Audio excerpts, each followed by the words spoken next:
पुनरवतीर्नो अर्जुना मामुपेत्य तु कौन्तेया मामुपेत्य तु कौन्तेय पुनर्जन्म न विद्यते। पुनर्जन्म न विद्यते। ओके, ट्रांसलेशन कौन पढ़ेगा? 8वां चैप्टर 16वां।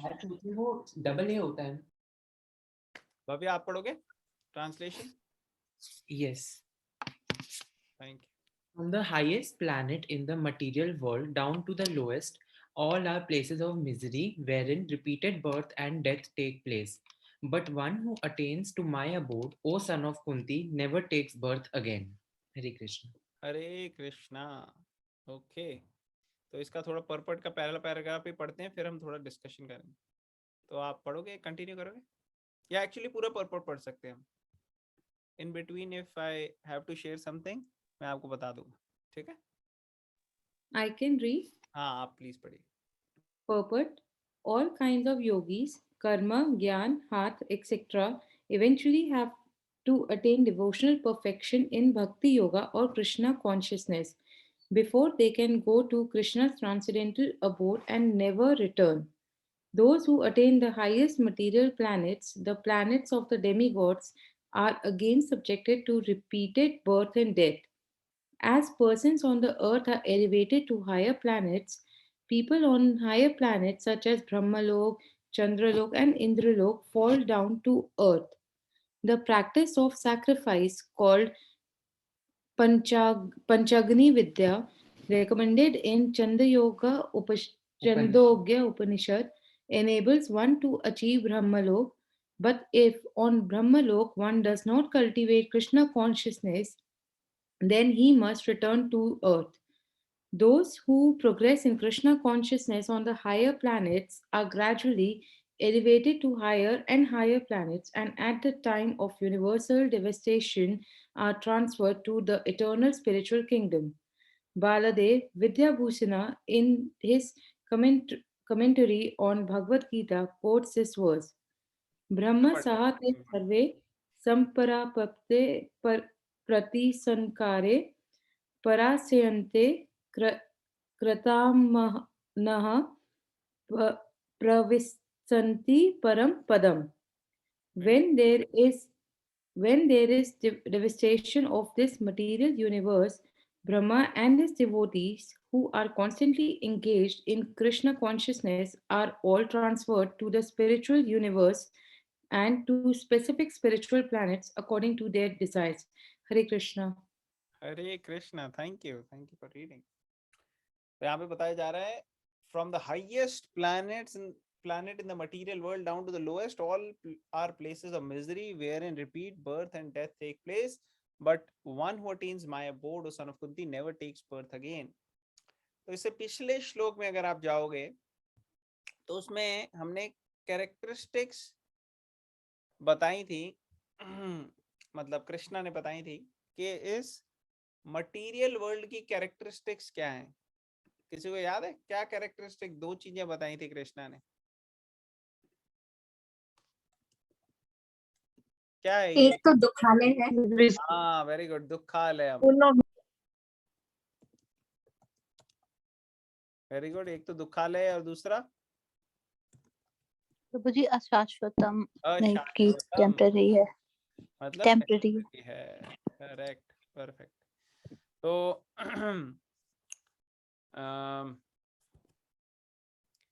ये तो मटेरियल वर्ल्ड की बात हो गई कि भाई ये अशाश्वत है और दुखालय है। अब यहाँ पे क्या बता रहे हैं 16वें श्लोक में? ये कह रहे हैं इसके अंदर सारे आ जाते हैं, इसके अंदर सारे लोग आ जाते हैं, लोग सारे प्लैनेट्स। तो अगर हम यहाँ देखते हैं ये अलग अलग प्लैनेटरी सिस्टम्स हैं, तो थोड़ा सा इसको जूम इन करते हैं। ये अलग अलग, ये चार्ट हमने पहले भी देखा हुआ है। एक सेकंड,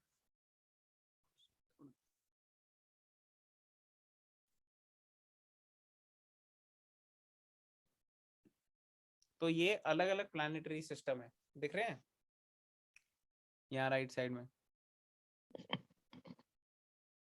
ये हायर प्लैनेट्स लिखा है, मिडिल प्लैनेट्स लिखा है, लोअर प्लैनेट्स लिखा है। तो ये इसी ब्रह्मांड की बात हो रही है अभी, इस ब्रह्मांड के बाहर नहीं गए। कई सारे ब्रह्मांड है, उनमें से एक ब्रह्मांड जो है उसके अंदर कई सारे प्लैनेट्स है ये, और उसके अंदर धरती है, अर्थ, फिर उसके ऊपर भूवर लोक है, फिर स्वर्ग लोक है, फिर महर लोक है, जन लोक है, तप लोक है, सत्य लोक है। कई कई देवताएं स्वर्ग लोक में, आप लोगों को पता है स्वर्ग लोक में, तो वो हायर प्लैनेट है। मगर वो स्वर्ग भी जो है वो इसी ब्रह्मांड का पार्ट है। उसी तरह नर्क, नीचे के जो पाताल लोक है वो भी हैं, अतल, वितल, सुतल, तलातल, महातल, रसातल और पाताल। तो ये हायर प्लैनेट्स भी हैं, लोअर प्लैनेट्स भी हैं। लेकिन अगर कोई हायर प्लैनेट में भी चला जाए, ऊंचे लोकों में भी चला जाए, कोई महर लोक चला गया, जन लोक, सत्य लोक तक चला गया, ब्रह्मा जी का जो जगह है ऊपर, सबसे ऊपर ब्रह्म लोक, वहां तक भी चला जाए अगर कोई, तो भी ऐसा नहीं है कि वो दुखालय से बाहर हो जाएगा।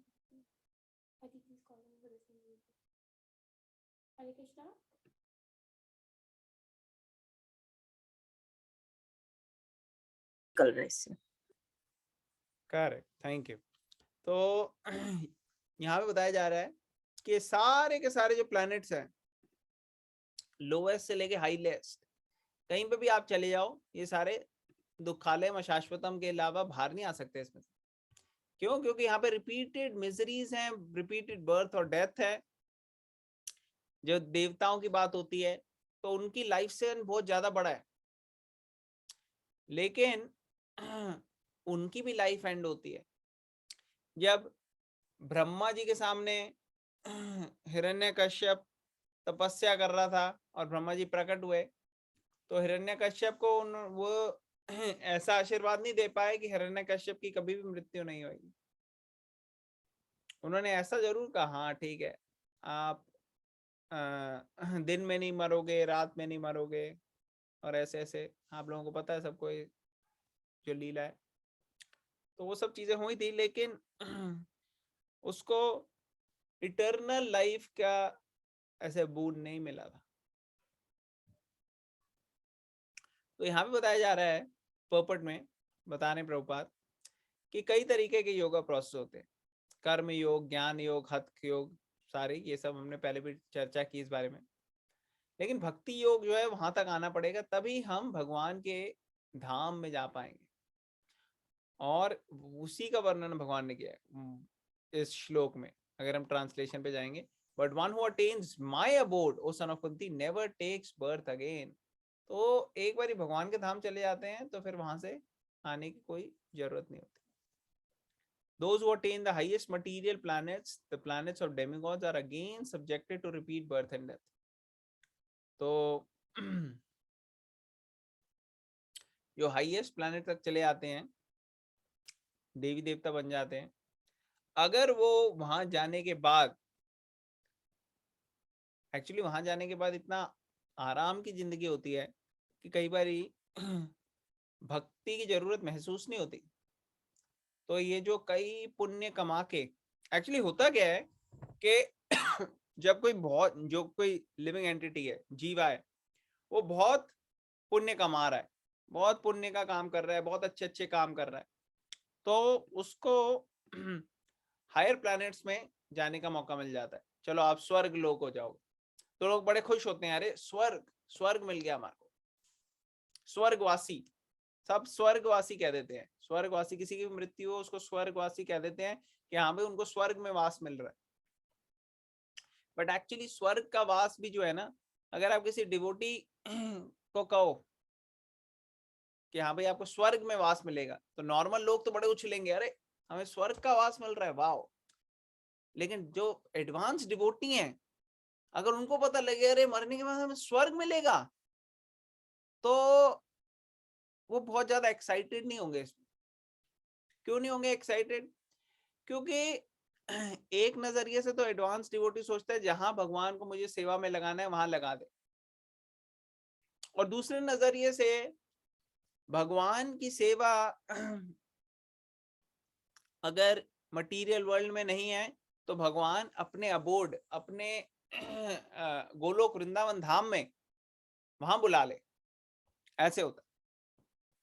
तो एडवांस डिवोटी जो है वो तो इच्छा ही नहीं रखते कि हमें कोई स्वर्ग का भोग करना है, स्वर्ग को नहीं, वहां का कोई इंटरेस्ट नहीं है। ऑर्डिनरी लोग वो बड़ा खुश होते हैं, उनको लगता है अरे स्वर्ग में तो बहुत इंजॉयमेंट है। और जब बहुत ज्यादा इंजॉयमेंट होती है तो एक्चुअली भगवान को याद करना और मुश्किल होता है। अगर बहुत कंफर्टेबल लाइफ होगी हमारी लाइफ में कोई ज्यादा उतार चढ़ाव ना हो, तो हो सकता है आप भक्ति में थोड़े ज्यादा लीनियंट हो जाओ, आप इतने सीरियस नहीं करोगे। हाँ आप करोगे, ठीक है आज की माला हो गई मेरी, लेकिन जो भगवान के लिए इंटेंस प्रार्थना है, जो भगवान का शरण लेना है एक एक माला में, हरे कृष्णा कृष्ण कृष्ण हरे हरे, हरे राम राम राम हरे हरे, हर एक माला के हर एक मंत्र में, हर एक मंत्र के हर एक अक्षर में जब हम भगवान का शरण लेते हैं वो क्वालिटी चैंटिंग होती है। उसको एक एक शरण लेके सुनना, एक एक शब्द को। खासकर आज एकादशी है, एकादशी का दिन जो है बहुत ही ज्यादा ऑस्पिशियस होता है, तो हम इसका फायदा उठा सकते हैं भगवान का शरण लेने के लिए। ऐसे डिस्कोर्सेज जैसे हम भगवत गीता का कर रहे हैं, ऐसे डिस्कोर्सेज, ऐसी गैदरिंग्स अटेंड करने में, पढ़ने में, इन सब का फायदा उठा सकते हैं हम। लेकिन जब हमारी लाइफ बहुत कंफर्टेबली होती है ना मटीरियली, तो हम लीनियंटली लेते हैं। हम कहते हैं ठीक है यार आज मन नहीं है, आज नहीं करेंगे, क्या आज एकादशी है, चलो कोई नहीं, किसी तरह निपटे एकादशी एक दिन, कल देखेंगे खाना पीने का क्या पार्टी मनानी है। तो ये चीजें आ जाती हैं जब लाइफ बड़ी सही चल रही हो, और जब लाइफ में थोड़े उतार चढ़ाव होते हैं तो हम भगवान की शरण में जाते हैं। हम कहते हैं नहीं नहीं ऐसा कभी भी ना हो भगवान, दुख ना आए, हमारा दुख चले जाए। तो ये मेंटालिटी जो है, ये मेंटालिटी को अगर आप एक्स्ट्रापोलेट करो तो स्वर्ग में भी इतना सब ठीक चल रहा होता है कि कई बारी स्वर्ग के लोग लीनियंट हो जाते हैं। हालांकि वो हमसे बहुत ज्यादा लर्नेड है, शास्त्रों का उनका ज्ञान है, वो भगवान के बारे में उनको ज्यादा पता है, लेकिन फिर भी माया अटैक कर जाती है उनको, क्योंकि सब सही चल रहा है और उसमें वो वहीं पे इंजॉय करने के लिए पुण्य कमाते हैं, आगे भगवान की तरफ कई बार नहीं बढ़ पाते। तो कई देवी देवता जो हैं वो भगवान के शुद्ध भक्त नहीं होते, और क्योंकि कई भक्त शुद्ध भक्त नहीं होते इसलिए वो कभी मिस्टेक भी कर देते हैं। कई बारी आप लोगों ने देखा है इंद्रदेव, उनसे कई बारी मिस्टेक हो जाती है। किसी ने सुना है इंद्रदेव से कोई मिस्टेक हुई हो कभी? यस प्रभु जी। अच्छा, कोई आप एग्जांपल दोगे पूनम? प्रभु जी वो अहिल्या की तरफ उनका दृष्टि हाँ गया ठीक, बहुत अच्छा एग्जांपल दिया आपने कि कैसे अहिल्या की तरफ से बहुत बड़ी गलती हुई थी। और जब गोवर्धन का हुआ था तब जब इंद्र भगवान ने आई थिंक एक्सेस में बारिश कर दी थी, क्योंकि उनको पूजा के बिना ही, जब कृष्ण जी ने मना करा था कि राइट जो हमारा है उसके लिए पूजा क्यों करनी है, तब भी वो बरस गए थे काफी ज्यादा लोगों पे। एक्सीलेंट, गोवर्धन का बहुत अच्छे लीला है जहाँ पे हम देखते हैं कि इंद्रदेव जो है वो खुद ही अटैक करने लगे कृष्णा को और वृंदावन को। हालांकि वो एक भगवान के भक्त हैं, इंद्र भी, सारे देवी देवता एक्चुअली भगवान के भक्त होते हैं, लेकिन कई बारी वो क्योंकि वो शुद्ध भक्ति में नहीं है इसलिए वैसे स्लिप हो जाते हैं। तो ऐसे कई सारे एग्जाम्पल हैं। तो भगवान इंद्र देव को एग्जाम्पल लेते हैं क्योंकि वो देवताओं के राजा हैं। तो अगर देवताओं के राजा भी ऐसी गलती कर सकते हैं तो नेचुरली स्वर्ग लोक में भी बाकी लोग भी ऐसी गलती कर देते हैं। तो क्योंकि स्वर्ग लोक में भी ऐसे गलती हो जाती है इन लोगों से, तो इनका क्या होता है, ये पुण्य जितना उन्होंने कमाया, एंजॉय किया, पुण्य का अकाउंट खत्म हो जाता है। तो फिर वो क्या होता है, उनको क्या ना होता है,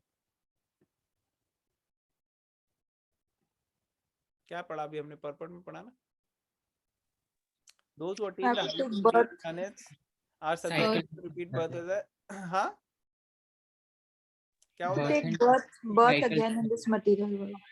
अब बर्थ तो सभी को मिल रही है, लेकिन जब इनका पुण्य अकाउंट खत्म हो गया, देखो यहाँ पे लिखा है as person on the earth are elevated, earth में अगर कोई पुण्य करता है तो ऊपर चले आता है, लेकिन पुण्य का अकाउंट खत्म हो जाता है तो क्या होता है, फिर से वापस आ जाते हैं। fall down back.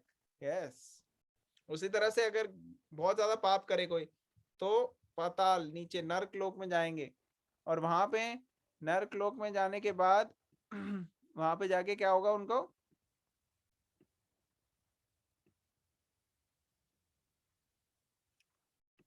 नरक लोक में जाने के बाद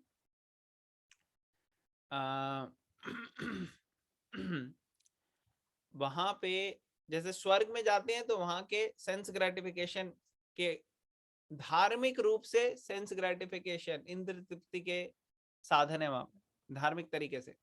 उसी तरीके से जब नरक लोक में जाते हैं तो वहां पनिशमेंट मिलती है जो भी गलत काम किया उसके लिए, जो गलत। अगर 5th कैंटो श्रीमद् भागवतम में पढ़ोगे तो आप उसमें देखोगे कि कई सारे नरकों का वर्णन है कि कौन कौन से पाप से क्या क्या नरक में कौन से नरक में जाते हैं और क्या इसका कॉन्सिक्वेंस होता है।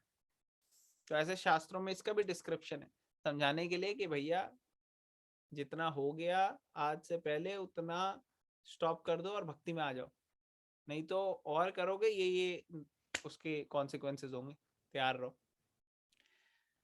या तो गंभीर तरह से भक्ति करो या गंभीर परिणामों के लिए तैयार हो जाओ, चॉइस आपकी। तो ये बड़े बड़े जो प्लैनेट्स हैं ब्रह्मलोक, चंद्रलोक, इंद्रलोक, यहाँ से फॉल डाउन हो जाते हैं धरती पे। फिर यहाँ पे बताया गया the practice of sacrifice called Panchagni Vidya recommended in Chandogya Upanishad enables one to achieve Brahmalok, but if on Brahmalok one does not cultivate Krishna consciousness, he must return to earth. अब यहाँ से बहुत ज्यादा आप तपस्या करके वेदों में छंदोग्य उपनिषद और ऐसे ग्रंथों का आप फॉलो करो उसको अच्छे से, और पंचांगी विद्या, पंच अग्नि विद्या और ऐसी अलग अलग विद्याओं को की नॉलेज लेके आप ऊपर तक चले जाओ, एक प्लैनेट ऊपर प्लैनेट, और ब्रह्मलोक तक आ जाओ आप। अब ब्रह्मलोक जो है वो बहुत पास है इस मटीरियल वर्ल्ड को से बाहर निकलने के, लेकिन वहां पे जाके भी अगर आप गलती कर दो, ब्रह्मलोक मीन्स आप प्रैक्टिकली ब्रह्मा जी के लोक में हो, आप ब्रह्मा जी बन गए, सृष्टि के रचयिता, उनके लेवल पे आ गए, उनके लोक में आ गए, या हो सकता है खुद ही ब्रह्मा हो, क्योंकि लिविंग एंटिटी तो ब्रह्मा भी बन सकता है जीव, लेकिन ब्रह्मा जी के लोक में आने के बाद भी अगर आप सही तरीके से भक्ति ना करो तो आप फिर से फॉल डाउन हो जाएगा आपको। तो ये बहुत रिस्क रहता है।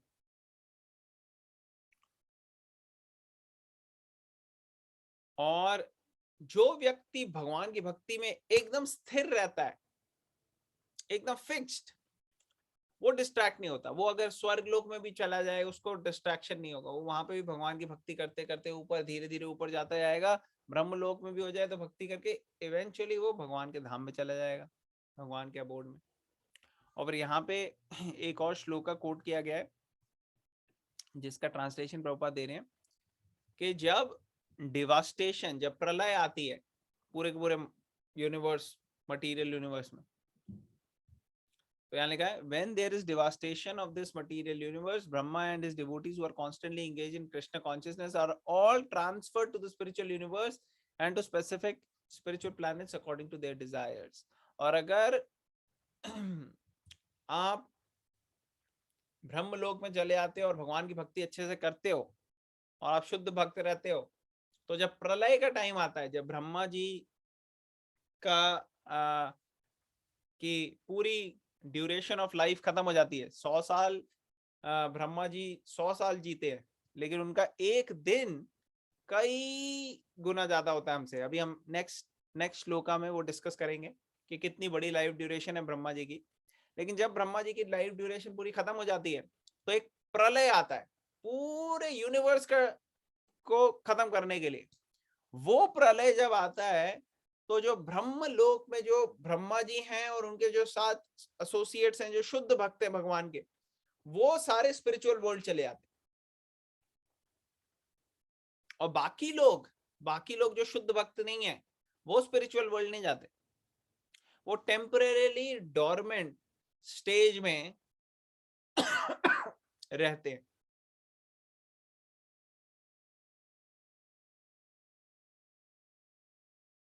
और जब महाविष्णु फिर से ग्लांस करते हैं नेक्स्ट क्रिएशन में, तो महाविष्णु की बॉडी में वो रहते हैं और सारे के सारे जो है इम्प्रेग्नेट कर देते हैं। ये हमने डिस्कस किया था कुछ टाइम पहले कि ये कैसे जो महत तत्व है, हम डिस्कस किया था कि कैसे उसको एक्टिवेट करते हैं, तो वो अलग डिस्कशन है। तो हम नेक्स्ट श्लोक में जाते हैं, उसमें हम लाइफ स्पैन डिस्कस करेंगे ब्रह्मा जी की। लेकिन इससे पहले हम आगे जाएं, किसी का कोई क्वेश्चन, कमेंट या कोई पॉइंट है इसमें से? आ ब्रह्म भुवना लोका पुनर्आवर्तीनो अर्जुना माम उपेति कौन्तेय पुनर्जन्म न विद्यते। From the highest planet in material world down to the lowest, all are places of misery wherein repeat birth and death take place. But one who attains to my abode, O son of Kunti, never takes birth again.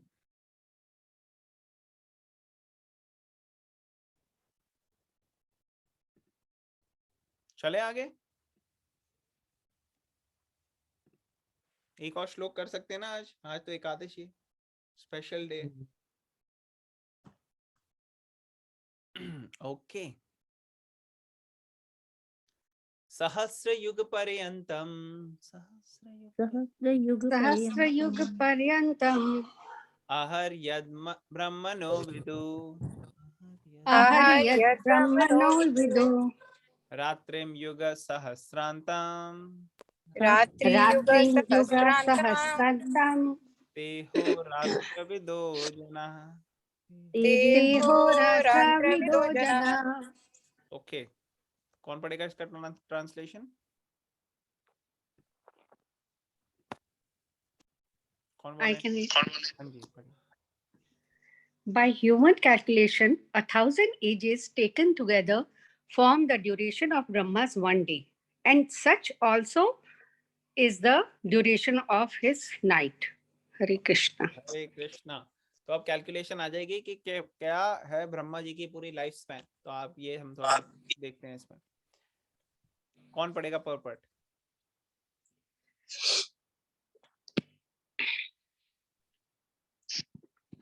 कौन volunteer करेगा पर्पट पढ़ने के लिए? I can read. हाँ पढ़ो। The duration of the material universe is limited. It is manifested in cycles of kalpas. A kalpa is a day of Brahma, and one day of Brahma consists of 1,000 cycles of 4 yugas or ages: Satya, Treta, Dwapar, and Kali. The cycle of Satya is categorized by virtue, wisdom, and religion. There being practically no ignorance and vice, and yuga lasts 1,728,000 years. 17,28,000 years. In the Treta Yuga, vice is introduced, and this yuga lasts 12,96,000 years. In the Dwapar Yuga, there is an even greater decline in virtue and religion, vice increasing, and this yuga lasts 8,64,000 years.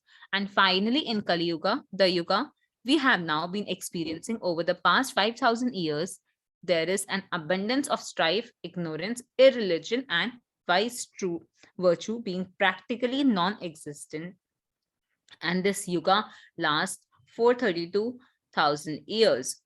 In Kali Yuga, vice increases to such a point that at the termination of the yuga, the Supreme Lord himself appears as the Kalki Avatara, vanquishes the demons, saves his devotees, and commences another Satyuga. Then the process is set rolling again. These 4 yugas rotating 1,000 times comprise one day of Brahma, and the same number comprise one night. Brahma lives 100 of such years and then dies. These 100 years by earth calculations total to 311 trillion and 40 billion earth years. By these calculations, the life of Brahma seems fantastic and interminable, but from the viewpoint of eternity, it is as brief as a lightning flash. In the casual ocean, there are innumerable Brahmas arising and disappearing like bubbles in the Atlantic. Brahma and his creation are all part of the material universe and therefore they are in constant flux. Okay, thank you Hari so Bol. much for reading. हरे कृष्णा. तो यहाँ कुछ calculation चल रही है कि ब्रह्मा जी की life span कैसी है, कितनी बड़ी है. तो यहाँ पे बताया गया कि ब्रह्मा जी जो है उनकी लाइफ स्पैन को नॉर्मल ईयर्स में कैलकुलेट करो तो बहुत ज़्यादा बड़ी लगती है ना. तो कल्पा देख लेते हैं. तो कल्प होता है एक दिन ब्रह्मा जी का. एक कल्प मीन्स ब्रह्मा जी का एक दिन. तो एक कल्प कितना बड़ा होता है वो देख लेते हैं पहले. तो टोटल 4 युग है, सतयुग, त्रेता युग, द्वापर युग और कलयुग. अब इसमें कलयुग कितना बड़ा है, कौन बताएगा? कलयुग की ड्यूरेशन कितनी है? 4,32,000 years. 32,000 4,32,000 साल. तो 4,32,000 साल का कलयुग है. तो द्वापर युग कितना बड़ा होगा?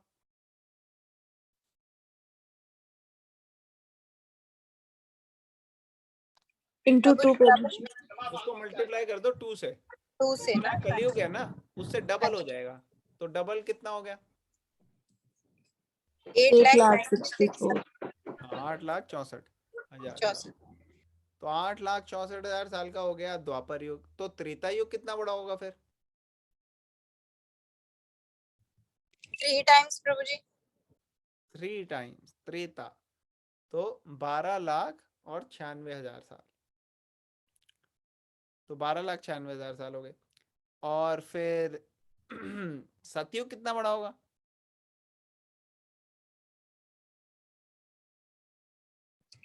4 गुना प्रभु जी. हाँ, नहीं 4 टाइम्स. 4 गुना. 4 टाइम्स हो गया. तो 1728,000 ईयर्स इतना हो गया सतयुग. और सतयुग की क्या क्वालिटीज हैं? जब सतयुग प्रिवेल करता है तो लोगों को बताना नहीं पड़ता भगवान के बारे में. तब हर एक के पास लॉन्ग लाइफ होती है, वर्च्यू, विजडम होती है, रिलीजियोसिटी होती है. और किसी को ऐसा होता ही नहीं है कि कोई एथीस्ट हो या किसी को भगवान के बारे में ज्ञान ना हो. सबको ज्ञान होता है. तो ऐसे ही साइकिल चलती है. सतयुग, त्रेता युग, द्वापर युग, कलयुग. फिर सतयुग, त्रेता युग, द्वापर युग, कलयुग. ऐसे चलता है. तो ऐसे ऐसे चलता रहता है. धीरे धीरे सतयुग के बाद जब त्रेता युग आता है तो उसमें थोड़े लोग जो है वो गड़बड़ वाले हो जाते हैं. जनरली सतयुग में सब सही रहते हैं. कभी ओकेजनली सतयुग में गड़बड़ हो सकती है बट जनरली ऐसा नहीं होता. लेकिन त्रेता युग में गड़बड़ होनी शुरू हो जाती है. काफी यूजुअल है. द्वापर युग में और ज्यादा गड़बड़ होती है. गलत तरीके के लोग आने लग जाते हैं. वर्च्यू, रिलीजियोसिटी ये सब कम होती जाती है. और कलयुग में तो ये प्रेवलेंट हो जाता है और अच्छे लोग जो है, जो कृष्णा कॉन्शियस, भगवान के ज्ञान की बातें बहुत कम हो जाती है. बहुत कम लोग हैं जो भगवान की भक्ति कर पाते. तो ये कलयुग की क्वालिटी है. और कलयुग के अंदर क्वारल, हिपोक्रेसी, इग्नोरेंस, इररिलीजियोसिटी ये सारी चीजें प्रेवलेंट होती है. अब जब कलयुग बढ़ता जाता है, बढ़ता जाता है, बढ़ता जाता है और बिल्कुल ये चीज मैक्सिमम हो जाती है टुवर्ड्स द एंड ऑफ कलयुग, तब काल के अवतार आते हैं. और सब वहां पे तो तब सब राक्षसी प्रवृत्ति के लोग होते हैं. तो उन लोगों को मार के जो है वो शुरू करते हैं फिर से अरेंजमेंट, जिससे दोबारा से सतयुग स्टार्ट हो सके. तो ऐसे चक्र चलता रहता है. तो ये पूरे जो साइकिल है, सतयुग, त्रेता युग, द्वापर युग, कलयुग, ये चारों की जो युग हैं, इनकी पूरी साइकिल जब होती रहती है, होती रहती है, होती रहती है. और यहाँ बताया है कि 1000 बारी जब ऐसे हो जाता है, सहस्र युग पर्यंतम, तो वो हो जाता है ब्रह्मा जी का एक दिन. 1000 बारी. और इतनी बड़ी होती है उनकी एक रात. तो एक कल्प के अंदर आ गए 1000 युगा साइकिल, और इतनी बड़ी हो गई रात। तो ऐसा लगता है कि ये बहुत ज्यादा साल, यहाँ बताया गया है कि ऐसे दिन और रात को अगर आप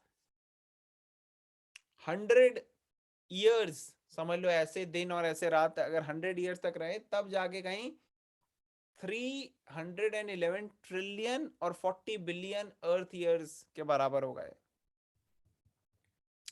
तो ब्रह्मा जी की लाइफ तो बहुत बड़ी लगती है इसमें, लेकिन एक्चुअली अगर आप और ज्यादा ध्यान से देखोगे तो ब्रह्मा जी की ये जो इतनी बड़ी लाइफ है, ये भगवान महाविष्णु के सिर्फ सांस लेने के बराबर है।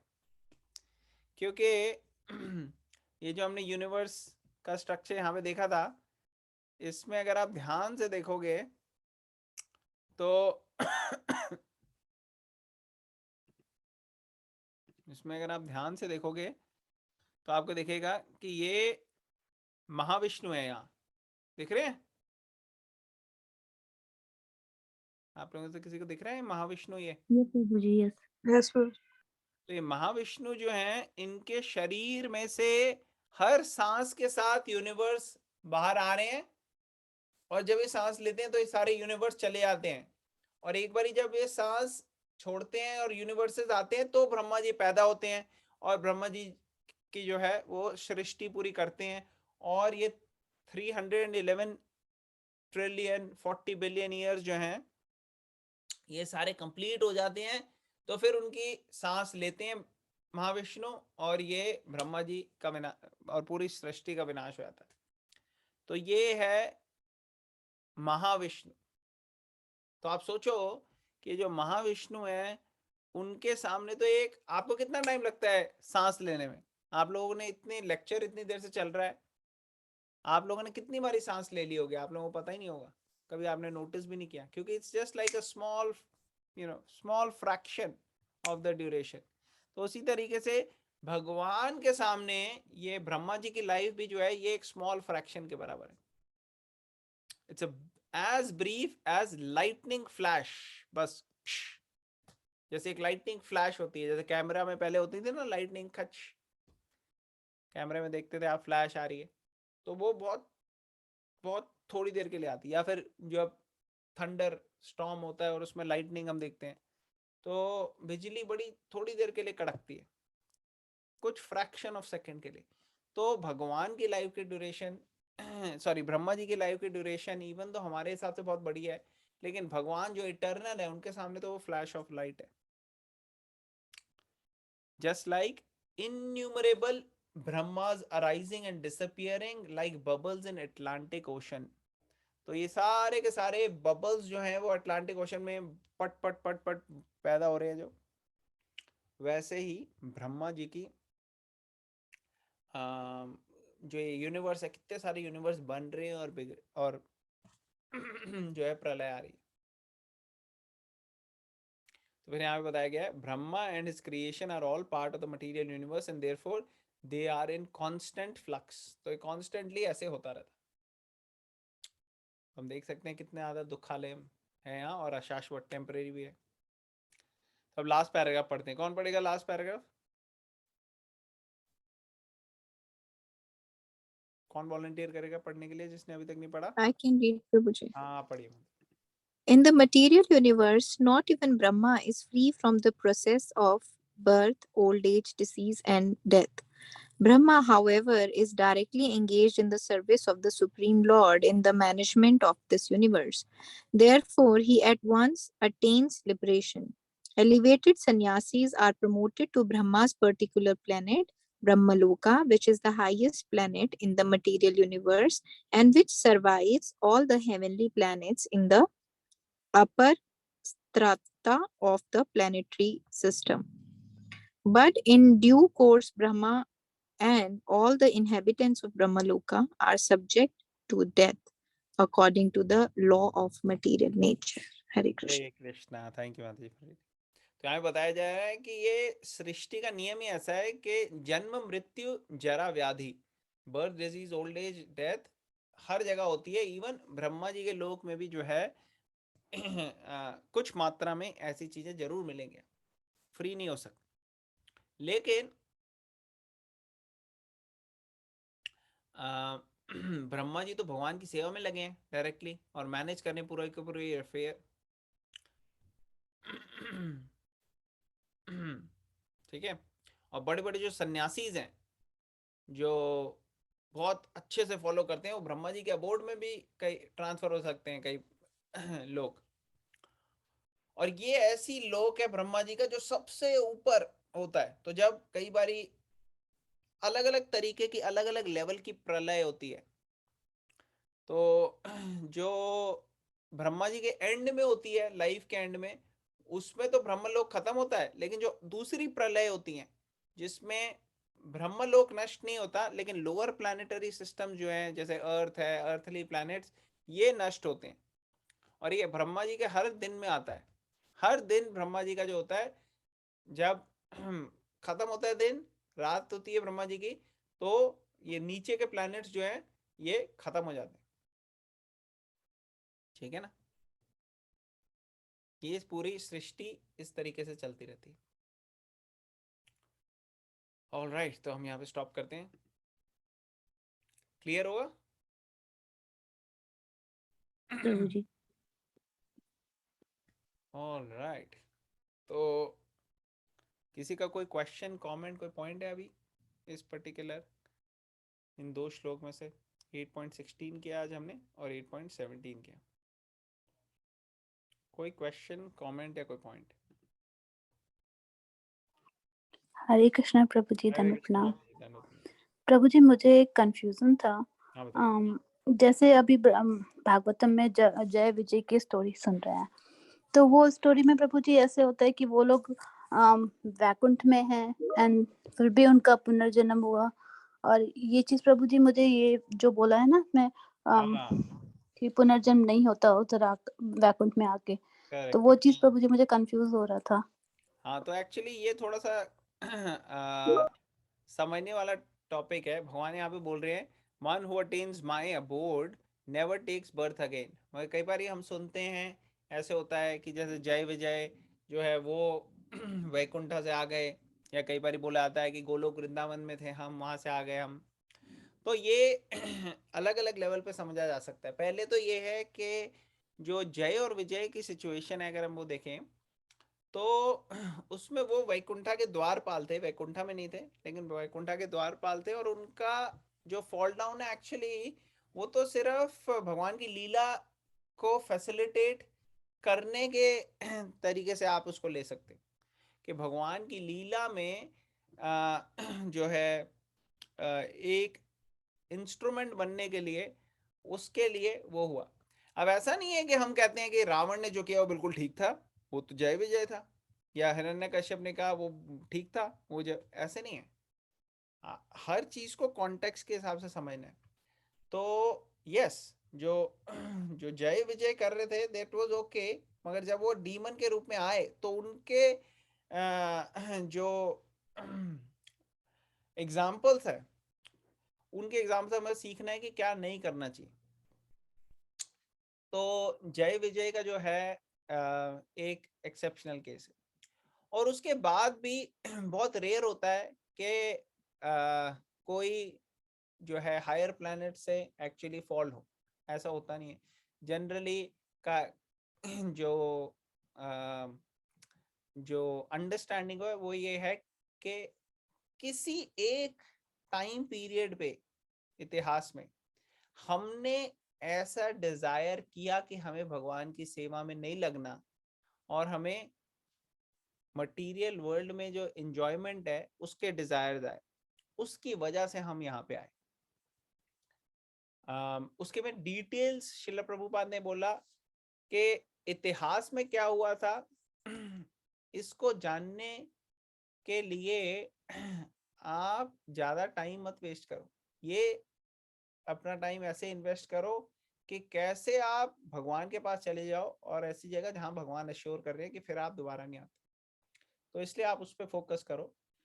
जैसे कभी किसी से पूछा जाए, अरे आपको मलेरिया हो गया, डॉक्टर बोलता है पेशेंट को, तो उन्होंने कहा अच्छा डॉक्टर साहब कैसे हो गया मलेरिया? उन्होंने कहा देखो ये दवाइयाँ ये आप खाओ, मलेरिया हो गया आपको। उन्होंने कहा लेकिन हुआ कैसे? उन्होंने कहा देखो मच्छर के काटने से हो गया। तो वो कहे नहीं नहीं पहले मुझे आप बताओ ये मेरे को कौन से मच्छर ने काटा है, फिर ही मैं ये दवाई लूंगा। तो ये जो है ये मूर्खता होगी। समझदारी इसमें है कि हम समझे कि हाँ इतिहास में कहीं ना कहीं हमने ऐसे डिसीजन लिए कि हमें ऐसी इच्छा हुई, ऐसा डिजायर हुआ कि भगवान से सेपरेट होके हमें एंजॉय करना।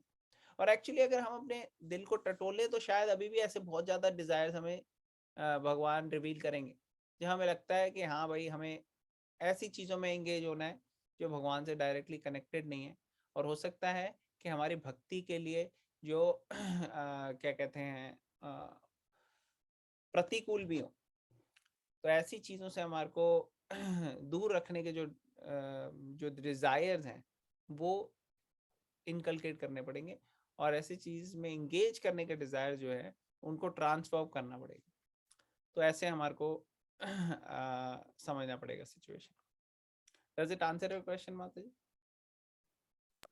जी प्रभु जी, बिल्कुल परफेक्ट एग्जांपल प्रभु जी। Thank you. Hare Krishna. Thank you. Hare Krishna. All right, और कोई किसी का और कोई क्वेश्चन?